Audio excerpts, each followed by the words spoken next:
It's I think she'd have something to say about your priorities, but I don't know about that. This is We Have Concerns. Hi, Jeff Canada. Hi, Anthony Carboni. Hello, concerned citizens. I want to talk about vibing. Okay. I want to talk about the vibes. You vibing? know? Just vibing? Just straight just vibing. Just like you and me here vibing with each other? That's exactly what I want to talk about. I want to talk about people getting together and straight vibing. My understanding is that it's not safe to vibe at this time in our world history. Well, it's not. You don't want to vibe in an enclosed space with too many people, for sure. Right. Okay. You want to vibe safely in your own household or in an open air park, but you with other vaccinated people. But we shouldn't let that stop us from vibing, is what you're saying. Baby, you got to vibe. What can you do if not vibe? Oh, and this is not, we're not talking about virtual vibing. We're not talking about long distance vibes. Now, this could be about long distance vibing. This could be about in-person vibing. But okay. I want to talk about brain syncing. Oh, okay. I want to talk about brain syncing. This is something that absolutely fascinates me, and Discover Magazine did a big old thing about it based on some new work that's been published out of the Okinawa Institute of Science and Technology in Japan that may change our entire way of thinking about consciousness. Really? Yeah. So this is about two individuals syncing up in some way and being able to we're not talking like in the realm of the fantastic here. Well, what is the definition of syncing a brain? Only lifting small objects psychically. We're only talking about a tiny bit of telepathy. No, so this is like, okay, we, without knowing it, sync up with people in all kinds of ways. Yeah, I did it. Yeah, Whoa. I know. Yeah. You see what I mean? Yeah, oh yeah. You see what I mean? Totally That's crazy. Oh man, that's crazy. If we weren't in sync, it's because we're doing this over Zoom, and Zoom probably just made it sound like a little bit off. Yeah, but we're entirely in sync. Perfectly in sync. Yeah. Yeah, entirely. Like we're like one person. One person. See. And like I said, because of Zoom, that's going to sound like it's off, but it's not. It's not. But no, we do things like there have been studies that show we subconsciously match footsteps to one another when we walk. Oh, have you ever done that thing where you're like, laying with a loved one and you just kind of relax, like spooning or something, and your breathing syncs up? Your breathing your heart rate and your breathing. Have you ever done that thing where like you're conscious of it and they're not? So you start like holding your breath for a second to see if they'll match you. Yes. And then they do. And you're like, this is so crazy. It's wild, right? Yeah. They have no idea they're doing it, but you're like controlling their breathing. Yeah. So we do this all the time. We mirror each other's postures, and I do this especially when I'm working, and it's not a conscious thing, but if I'm working and I'm interviewing somebody, I will immediately match their posture, sort of match their vibe, because it makes them feel more comfortable. Right. Yeah. And we think about this, like some scientists have, like, there's been a lot of research on it, and we think that we do it to build trust with people. We think that we do it to in order to perceive people as similar to us. Right. We're doing it not just for safety, but for compassion, we think is why we do it. Right. But we've also noticed over the last few years that people sync their neural rhythms too. Oh, wild. Really? Yeah. So think about this. We've got billions of neurons, right? Just firing off, sending little electrical pulses to different areas of the brain, other neurons, making things work. Yeah.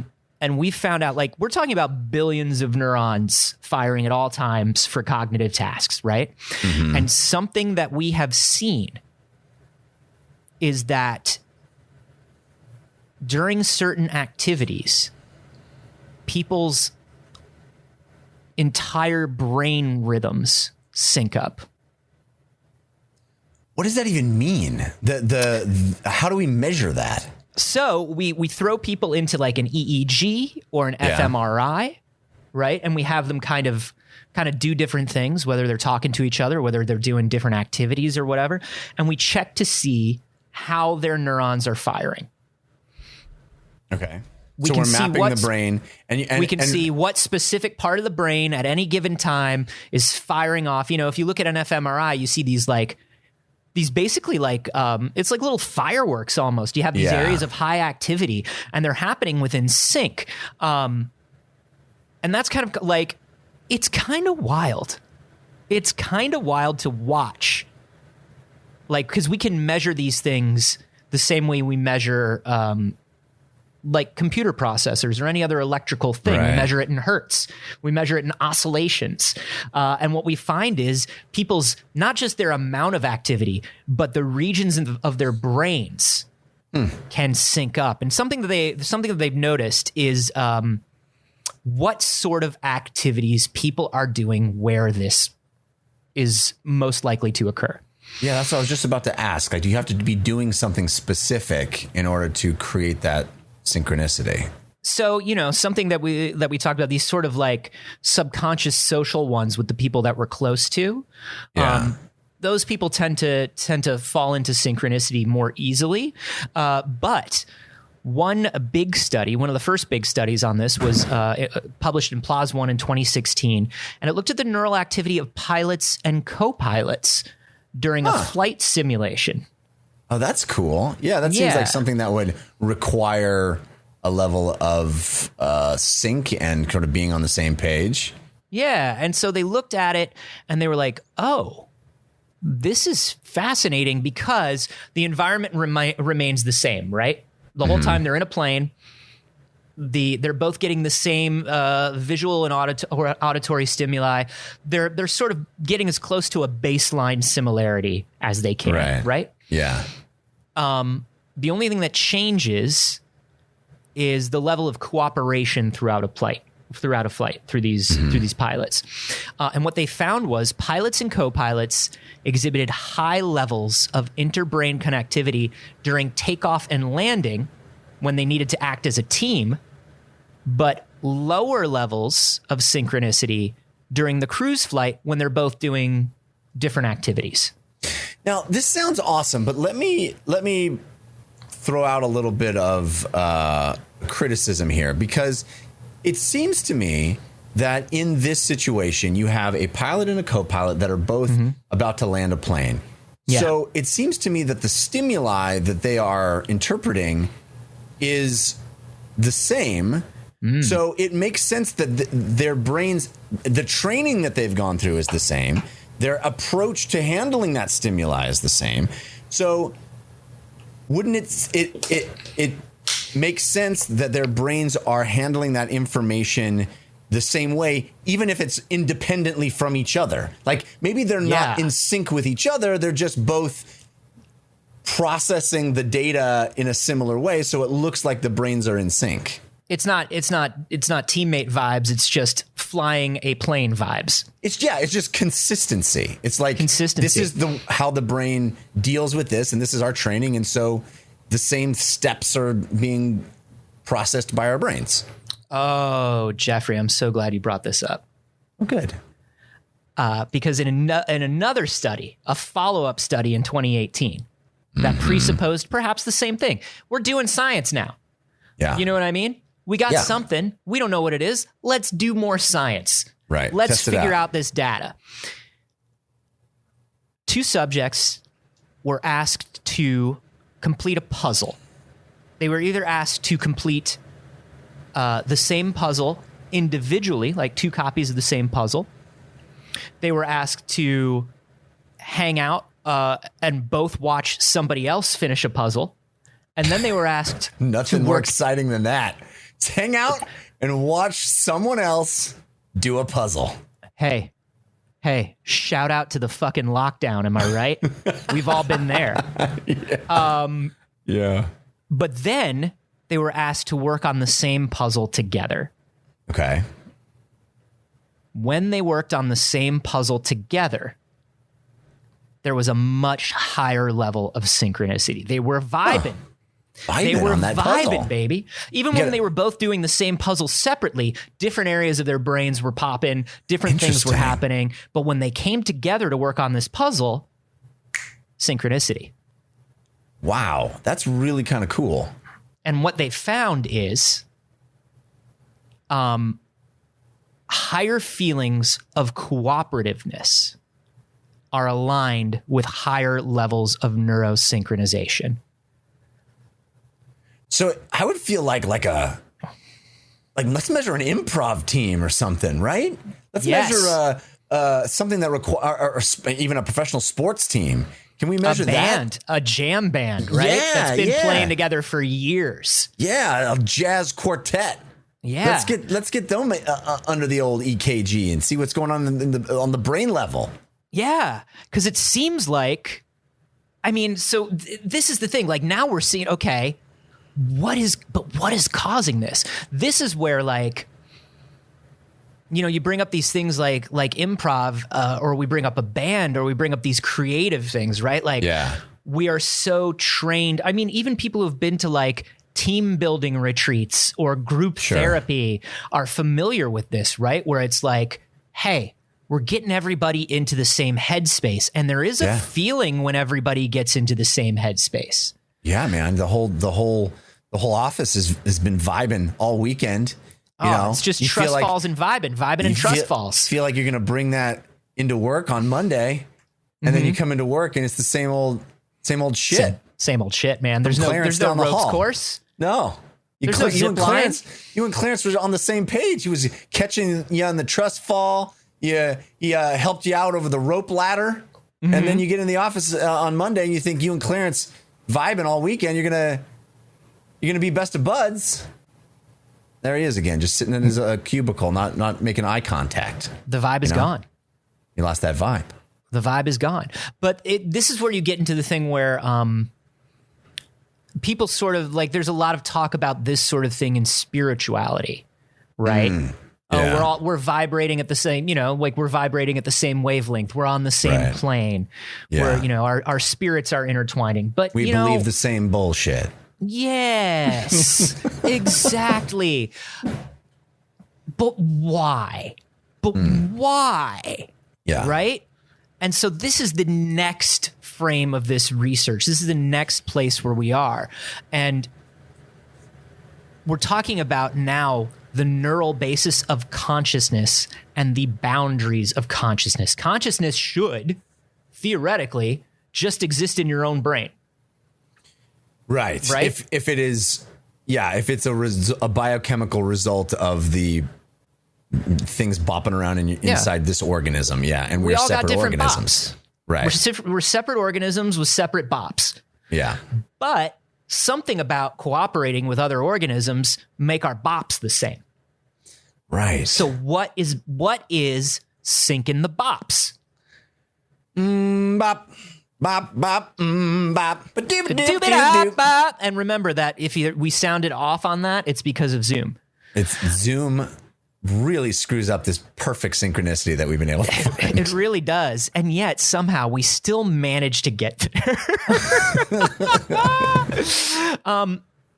So here's the thing. There are a lot of people we've been trying to find since the dawn of man, since people were taking fucking drills to each other's skulls to find out where the soul is, where your vapors are. Gotcha. Where your vapors at. We've been trying to figure out where consciousness is, and there's now this idea that like there is no one localized region of the brain that is responsible for consciousness. It's a bunch of regions together. There's nowhere in the brain that is like, oh, I'm a self-aware living thing. Right. If there was, we probably would have found it, or we'd have some idea. So now we're thinking that it has a lot to do with the different regions of the brain working together.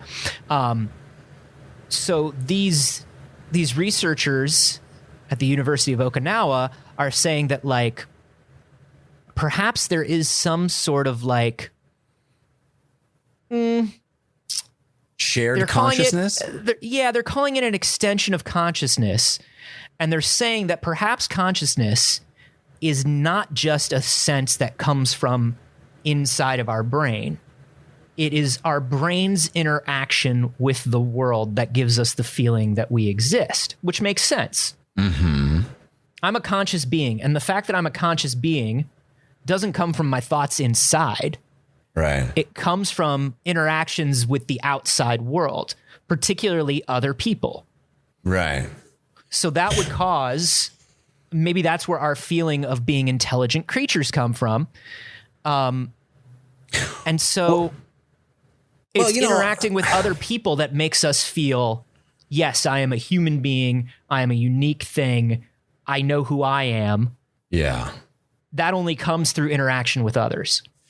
Well, it seems to me the thing you're talking around a bit is a notion that's been around for a long, long time, that people will, meditators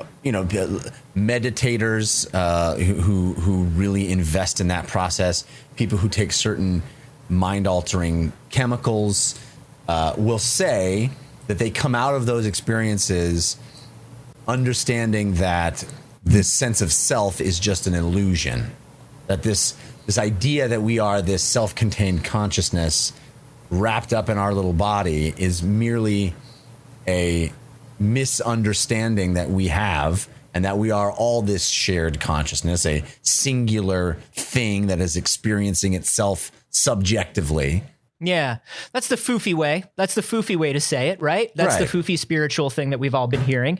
But it could be true. It could be a vital part of the human experience is the fact that we need to feel this connection. And I think that's something that like particularly resonates with me over, the last year or the last 15 months. I feel more myself over the last month of actually being able to see people than I've felt,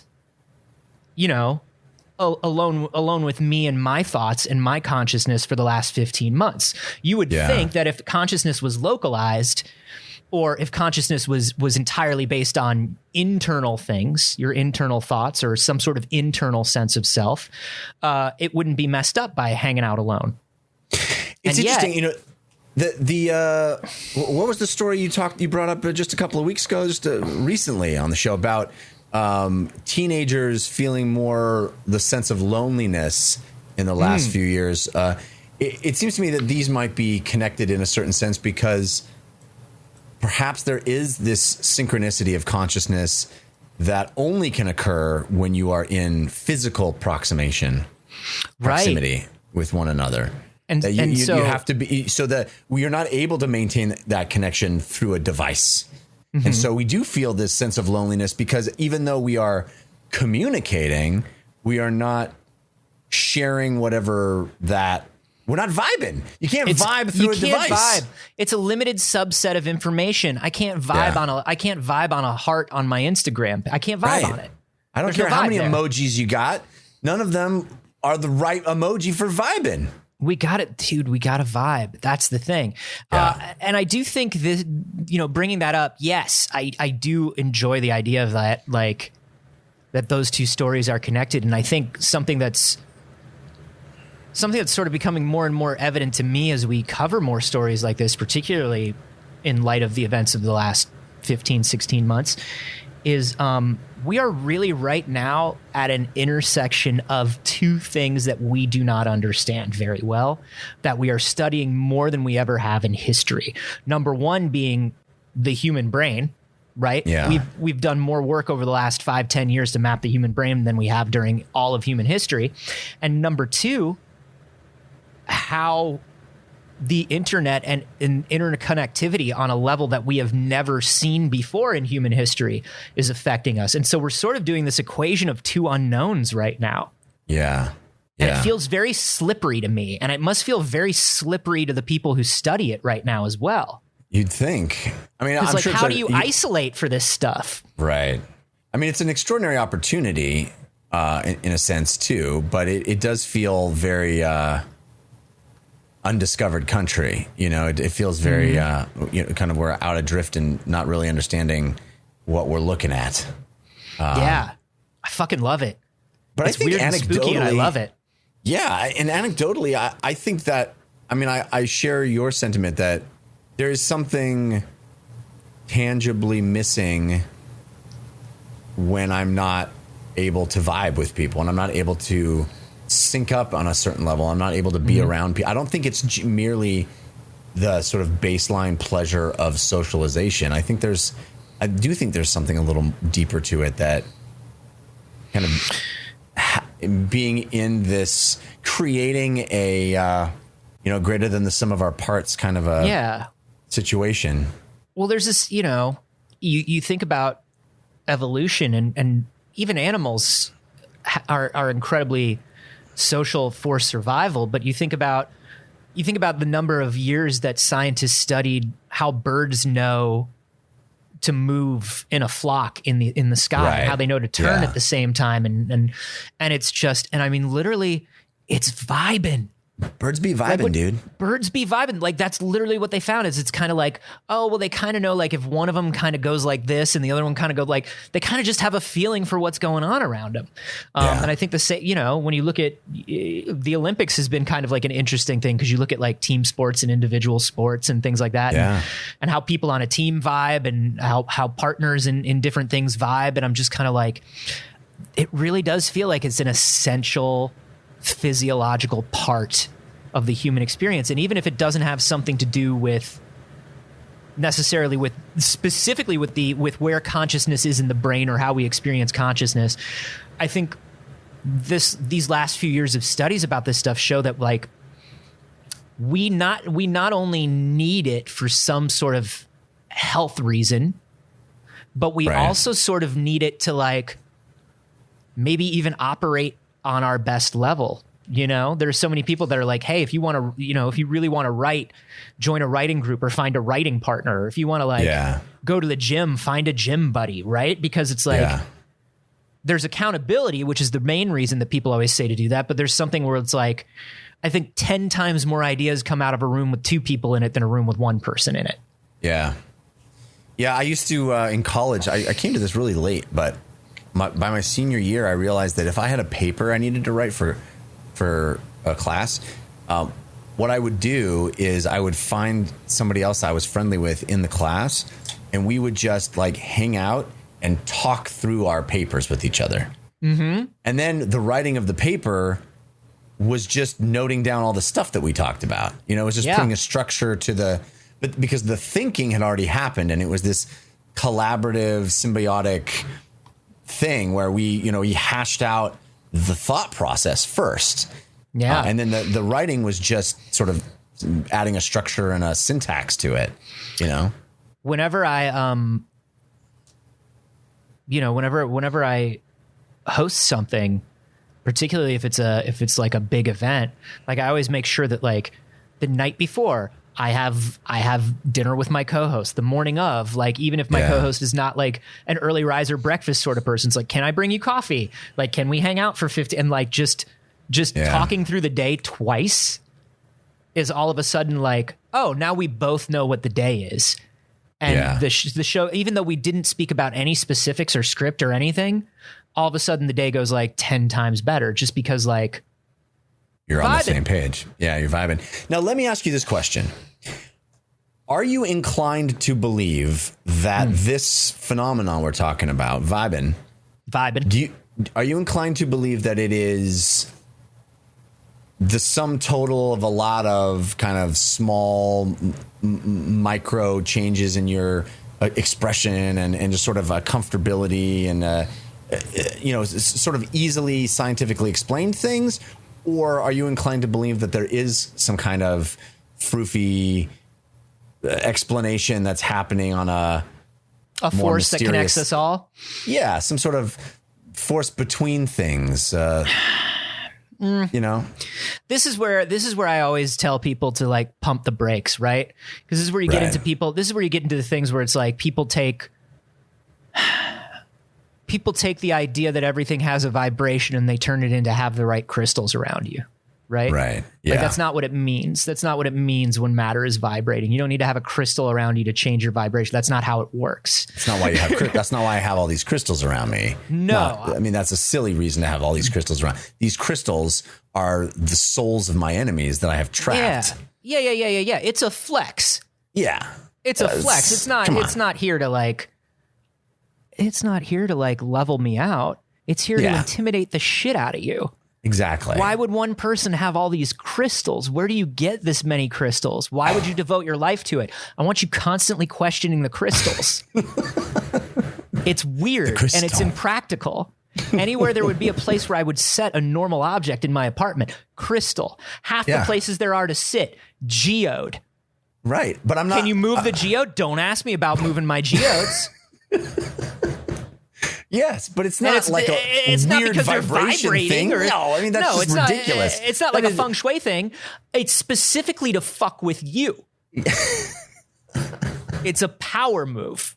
Right. But you know what I mean. It's living like this and thinking it was vibrations would be ridiculous. It would be ridiculous. Living like this to intimidate you. A completely different story. Yeah, it's a completely reasonable, rational theory that I followed through to a reasonable, rational conclusion and affordable. So affordable. If you buy crystals in bulk, way more affordable. I got a guy who lives on a ley line. But no, I worry about the pseudoscience sort of taking this over and then turning it into like weird homeopathy fucking YouTube videos and strange motivational classes and yoga shit and all that. You know what I mean? You can see where somebody would take this story and go, oh, the logical conclusion here is that, you know, we're all connected. Yeah. We're all connected. And look. Wow, he said at the same time, like we're totally in sync. Yeah, and if you didn't hear it at the same time, it's because of Zoom. But I think like I worry about people taking that too far. I'm not going to say that there's some sort of ether. I'm not going to say that there is a unified field. You know what I mean? I'm not going to say all of these things that connect us. Like, but I will say that I think we are built to be more socially intuitive than we use day to day. And I think that might be a part of us that we have allowed to, especially over the last year and a half, because we've had to, that we've let atrophy maybe a little bit.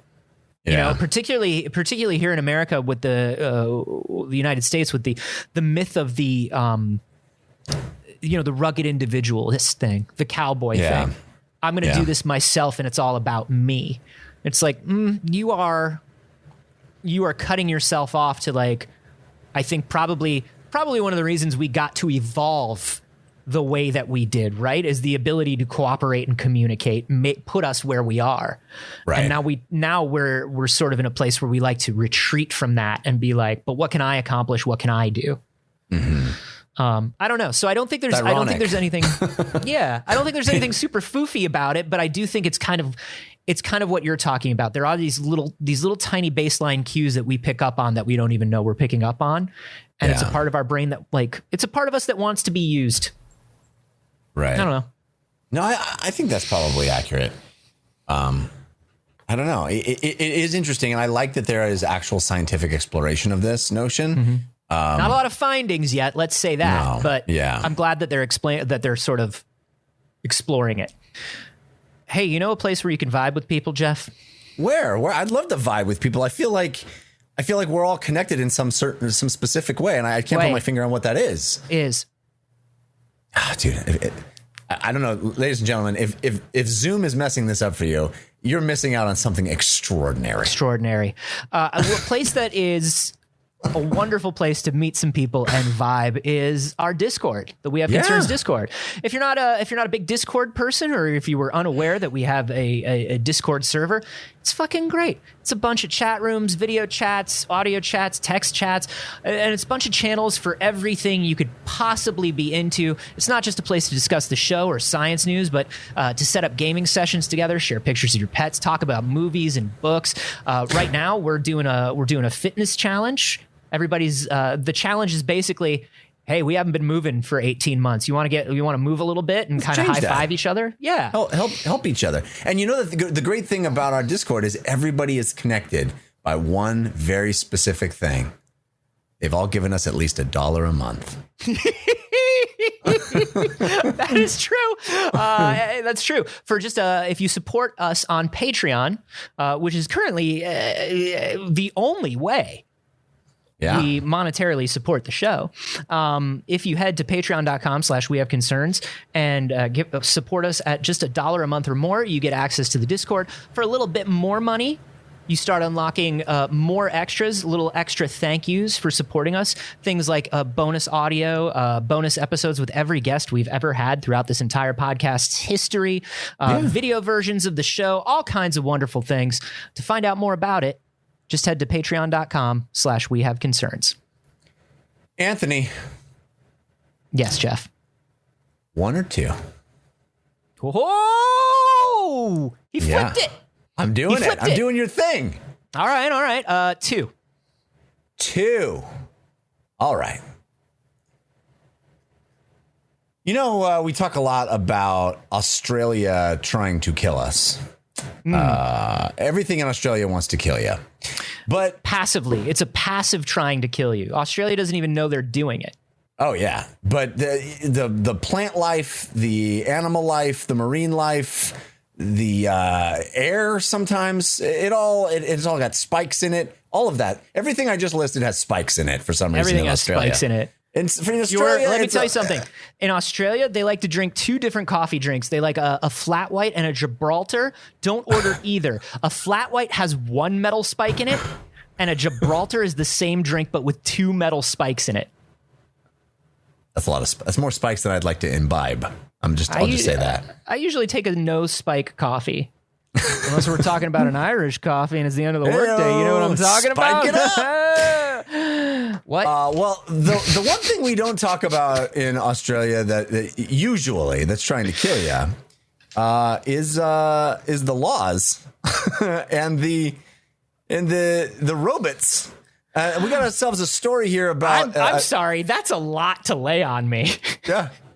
Well, all the laws and how many robots? Well, there's a new law that might empower robots to eventually destroy us all. Is what I'm getting at.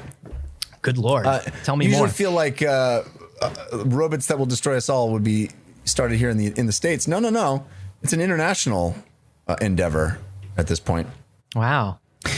So the one thing mankind can agree upon. That's right. This is a story about an inventor by the name of Dr. Stephen Thaler, who has sued to allow some of his inventions, the things that he is attributed as being the inventor on, to actually attribute them to a robot, to an AI. So this guy, oh my God. This is a person who is making artificial intelligence and wants, when he's gone, he wants the robots, the artificial intelligences, to be able to patent their own inventions and receive the money for their own inventions. He wants them to be the inventors of the thing. And it turns out the federal court in Australia has decided to side with this fella. Dr. Thaler, you fucking own. Yeah. This rules. So he has 2. Basically, he created something called the DABUS. DABUS. Which is DABUS. It's the what is it? What does it stand for? Where did it go? Does not say what it stands for. DABUS is a neural system that he created, basically an artificial intelligence, a piece of software that he uses to help him come up with ideas for other inventions. So basically what it does is it comes up with original ideas by comparing a bunch of things that he wouldn't have necessarily thought to compare himself. Nope. I was pro Thaler. Now I'm anti Thaler. Do you know why? Do you know what this sounds like to me? This sounds like one of those Twitter bots that just uses like Markov chains to put together like a weird thing. It's just like concept. That's exactly bot, what it is. Concept bot that's like, why not try having coffee with a gnome? And it's like, no, Yes. It's no. That's what it is. No. He describes it as a creativity engine. No. He says it creates novel ideas and inventions based on communications between trillions of computational neurons. Wrong. Inside Dabus. False. Incorrect. I don't. No. Well, he claims that the adjustable food container and the emergency beacon that he has filed patents on both were conceived by Dabus. And not by him. Tell me about the adjustable food container. It just says adjustable food container. It doesn't explain how. I mean, you want to just steal this guy's IP or Dabus's IP? Come on. It's apparently patented by one person and one robot at this point. I can't steal it. It's true. What is this emergency beacon? Because here's the thing I'm worried about. Here's what I'm worried about, Jeff. Are you okay? This is what I'm going to put it down in a concrete way, so it doesn't just sound like I'm railing against the stupidity of a thing, even though I am. Let's say the robot says, "Why not make a food container that's adjustable?" Right. Does the robot then get to share? That's like those people on Twitter that are just like, man, I came up with the idea for that movie like 10 years ago. You're saying this AI is just your cousin Lou who's constantly Lou's got so many ideas. Lou's like, I thought of a movie for people who bust ghosts. I thought of it in 1972. Yeah. I was like, why not a movie where people bust ghosts? What about a movie where a guy takes a car back and almost fucks his mom? Is that the entire idea, Lou? Yeah, he takes a car back in time and nearly fucks his mom. You don't want to build on that? Nah, that was my idea. I thought of it. 1972. It was a very creative year for me. Like that's. I want to know how specific this robot is. It doesn't go into the details, but I would assume that Dabus didn't say, "Hey, make a food container adjustable." I think Dabus came up with some sort of seed of a mechanism that might Dr. Thaler could actually that's put a lot together. That's a lot of assumption, Jeff, and I hope the court did not make the same assumption. I hope the court looked at a lot of actual examples of this and said, "There's no way that anybody could be given credit for this idea except for this dumb Markov chain." Well, the U.S. Patent and Trademark Office ruled that a completely well-run. Oh yes, there's very no efficient, no grift whatsoever in the U.S. Patent Office. There's no. Nothing. They don't let anything crooked. They don't let anything crooked go down at the patent office. Well, they came down on this the opposite way. They said that AI cannot be listed as an inventor in a patent application, and that what Dr. Thaler did was he used a tool.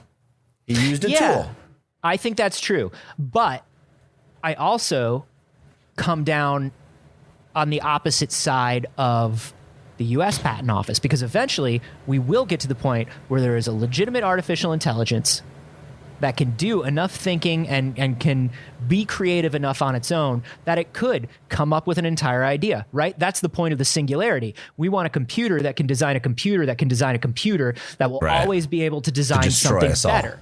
To destroy us all. Look, it all destroys us all. What's important is who gets the credit for that. I don't want the man that created the initial AI or the woman or the whoever I don't want the person that created the original AI to get the credit for that.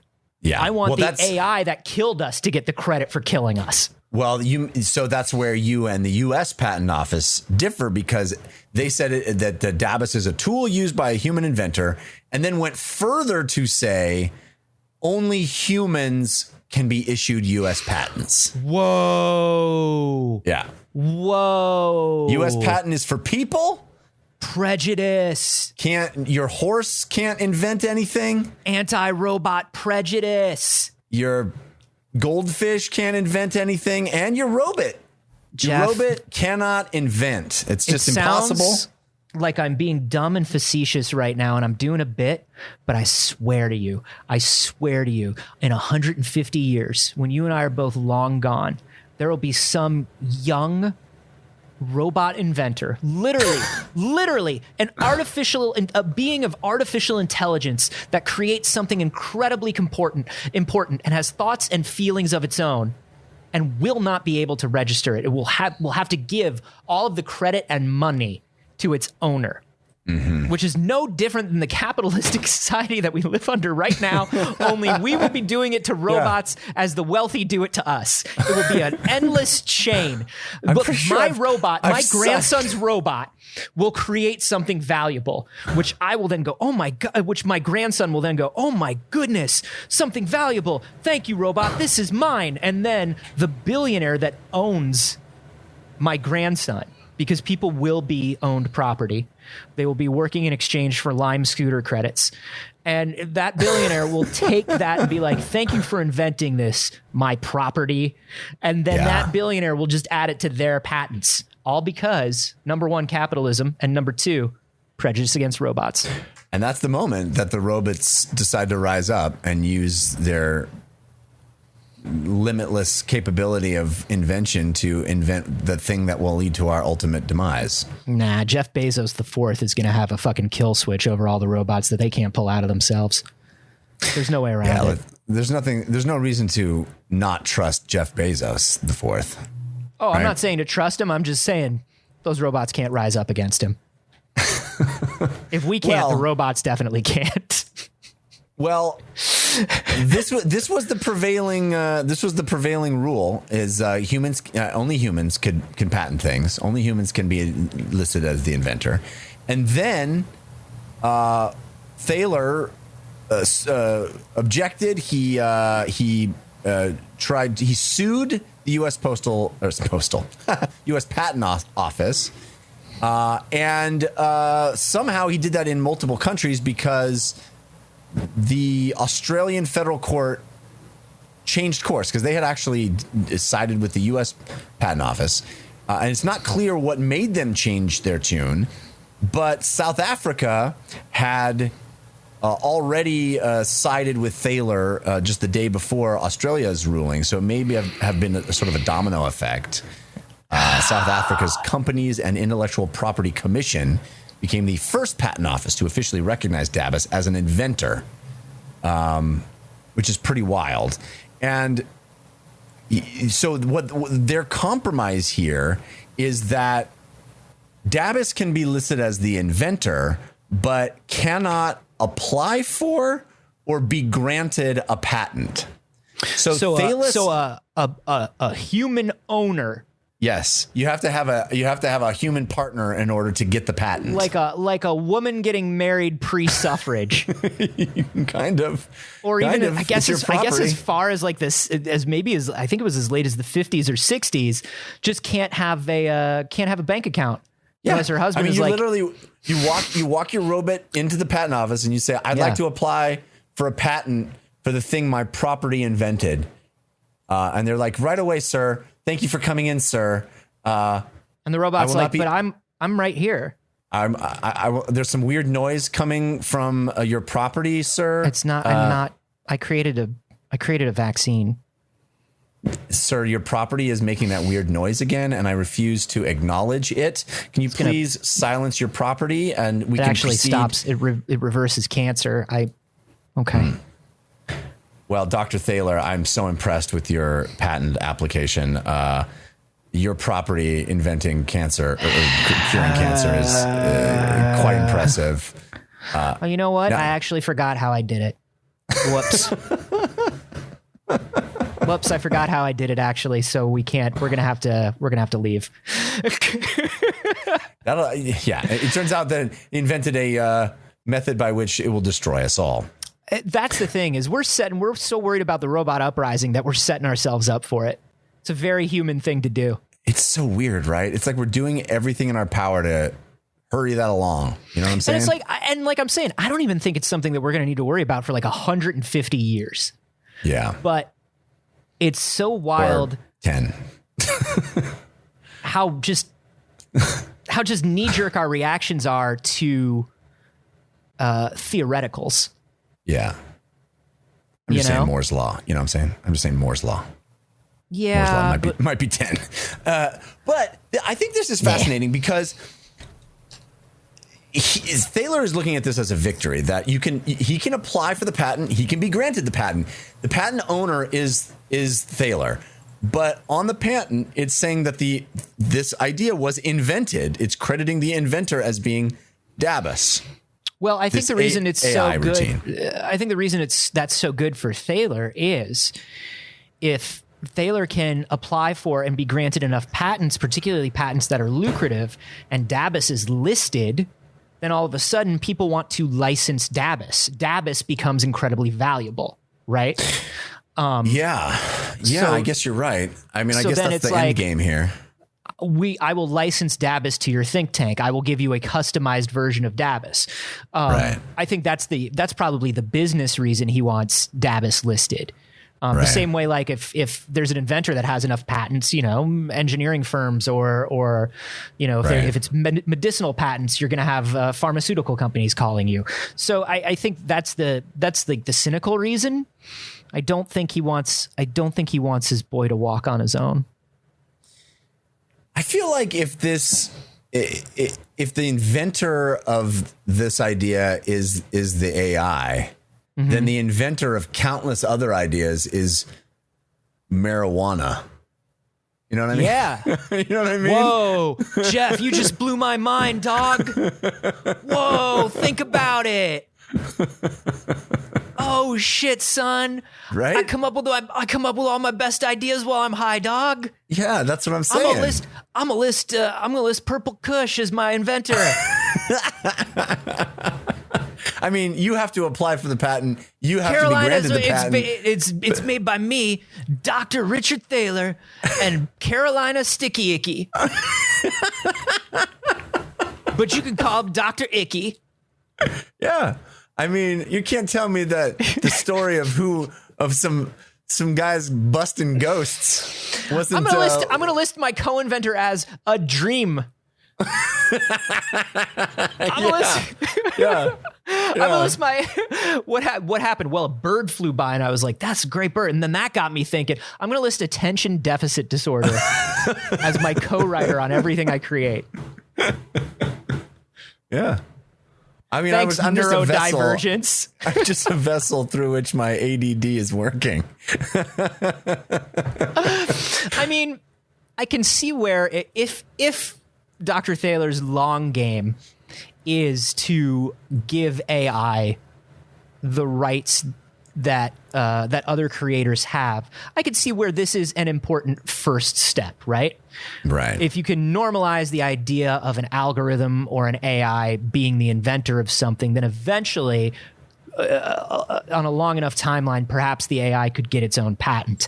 But I don't know. I don't know what his goal is here. Well, he describes himself as someone who works at the intersection between AI and law. So I think that all of this is to sort of create precedent. Oh, no. Is he a lawyer? Has he been a lawyer this whole time? Is he a scientist and a lawyer?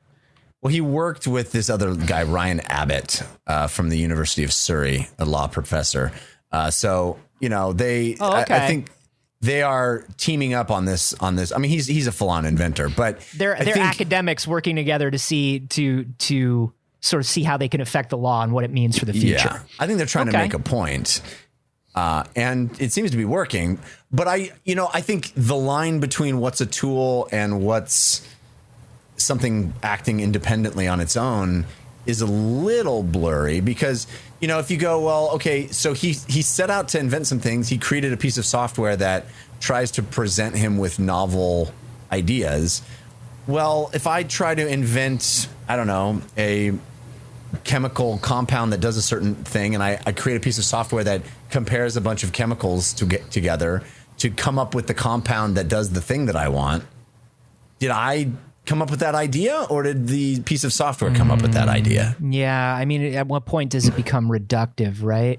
Yeah, exactly. Like if I use if I download a bunch of MIDI chord progressions and I write a song with it, did I write a song or did I just like piece together MIDI chord progressions? Right. Right. Yeah. That's tricky. And but then it becomes like, okay, so like I have on my desk, I have like a couple decks of like these like inspirational note cards that I use, right? Yeah. Like I use the Oblique Strategies, the Brian Eno one, and then I have John August's like writer pack, and I just kind of look at them every once in a while when I'm like trying to come up with something. If I use one of those prompts, do I have to credit John August, the writer of Big Fish? I mean, I think the big piece of missing information in this Gizmodo article is how fully formed is this idea when Dabis presented it to Dr. Thaler? Yes. Right?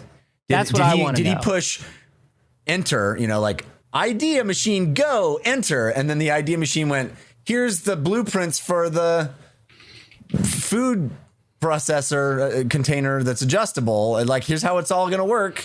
And Thaler's like, wow, that's crazy. That sounds like a great idea. Yeah, like if it's something that can actually, like, is it drawing up a schematic? Is it taking a known list of mechanical goods that are in the room? Like, what is it doing? Like, or is it like I'm saying? Is it like this Twitter account Concepts Bot, or gosh, what is the there's an Instagram I follow that like inspiration.me or something, where it's just like a robot that's built to write like those bad inspirational posters. Yeah, right. Exactly. Inspirobot or whatever. But ConceptsBot is just like, tell your secrets to people at 4 a.m. Drink juice for an hour. Draw a picture of a sparrow in front of a fireplace. Go home with a puppy in an elevator. Like, it's just a chain, right? Like, it's just a Markov chain. So what is it like? I think... All right, let me read you this. This is from a website called artificialinventor.com. Okay, but this is not using Dabis. Well, this is an entry on artificialinventor.com about Dabis. Okay. So it says a newer creative AI paradigm is Dabis, wherein controlled chaos combines whole neural nets, each containing simple notions, into complex notions, e.g. inventions. The representation of ideas takes the form of snake-like chains of nets, often involving millions to trillions of artificial neurons. Oh my God, this is such a fucking artist statement. This is such a fucking this is such a an academic description of what it's doing. But if it's actually just what it sounds like to me is it's literally just taking 2 sentences or 10 sentences and squishing them together. It really does. It says that it then filters its ideas for novelty, utility, and value.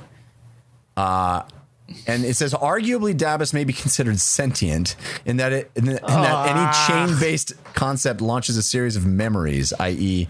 effect chains, that sometimes terminate into critical recollections, thereby launching a tide of artificial molecules. Oh, this is up its own ass big time. It's so up its own ass. I just want an example. That's the thing. And we won't get one. Like, and I'm not trying to be down on this. I'm not trying to slag on it, but like it could be very brilliant, and it could be the most simplistic version of this. It's probably somewhere in the middle, but I could see why.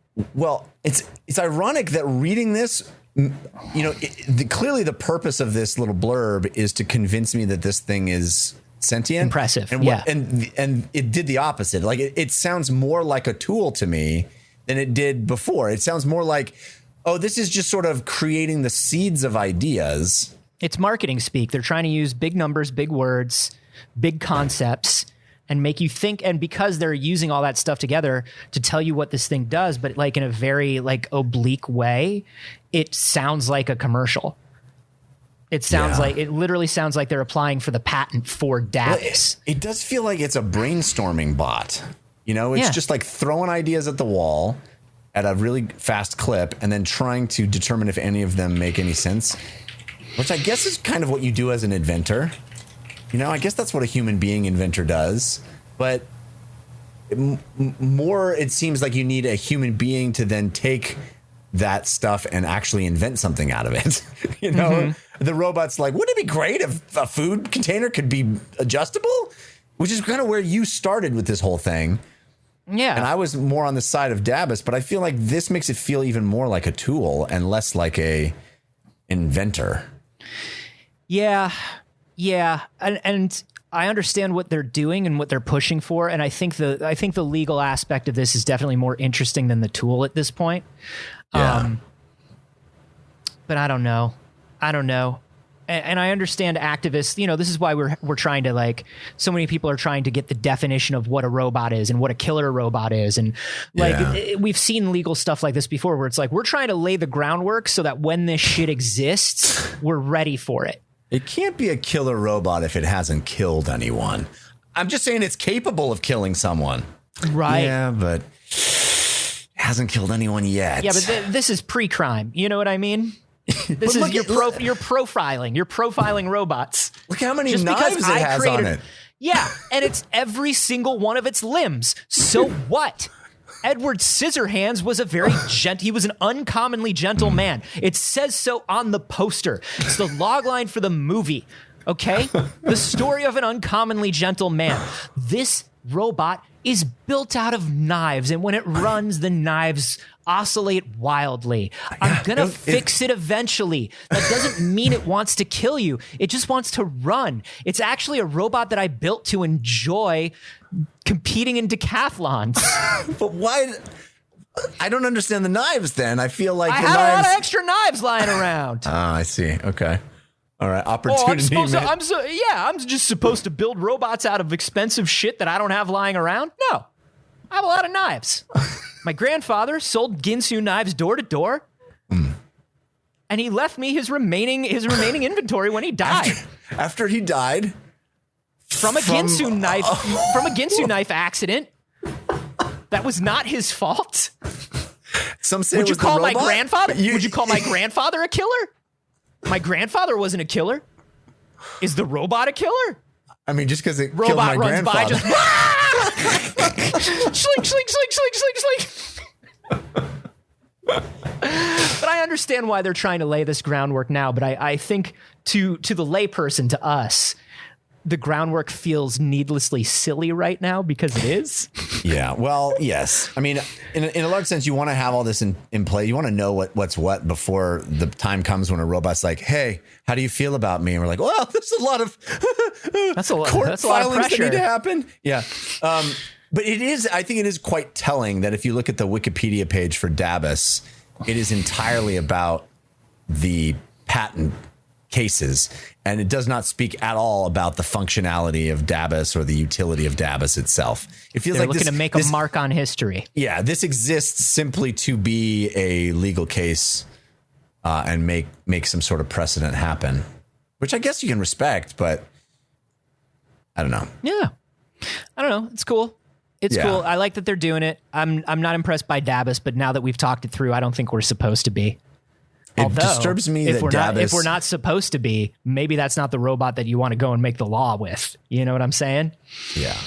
I'm frustrated that even the Wikipedia page, all of the references to Dabis I've been able to find, no one tells me what Dabis stands for.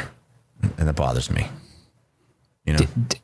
All I can, I've got nothing for you, man. I got nothing. I've been trying to think this whole time, and I'm just like, I don't even know. Maybe it's the bus, as in like get on the bus. Get on the bus and come with us to the future. Yeah. Get on the bus and understand that robots are people too. If anybody knows what Dabis is, please let us know. Yeah. Please. You could, a great place to let us know, by the way. Oh, where's that? I mean, can you guess what I'm going to say since we're vibing? Since we're vibing? Absolutely. Yeah. The U.S. Postal Service. Send us registered mail. We love getting physical, handwritten notes of your thoughts and feelings. I mean, we actually do, and we do have a P.O. box. Yeah. So actually, I wasn't thinking that, but you were kind of vibing with me. I was actually thinking about the Discord that we mentioned earlier. Oh, the Discord that we always mention in this part of the show. Yeah, where they go to patreon.com/we have concerns, and for $1 a month or more, they support the show and get access to the Discord. But also, we do have a P.O. box, and the address is always in the show notes. It's pretty lovely getting physical mail. Although, when's the last time you checked the P.O. box? Jeff, Is it pre-COVID? you're not my dad. Is it pre-COVID? I don't want to get into my car issues right now, Jeff. We don't have the time. We got to end the show. We love you. We're ending the show. Send us mail. Someone will pick it up. Send us mail.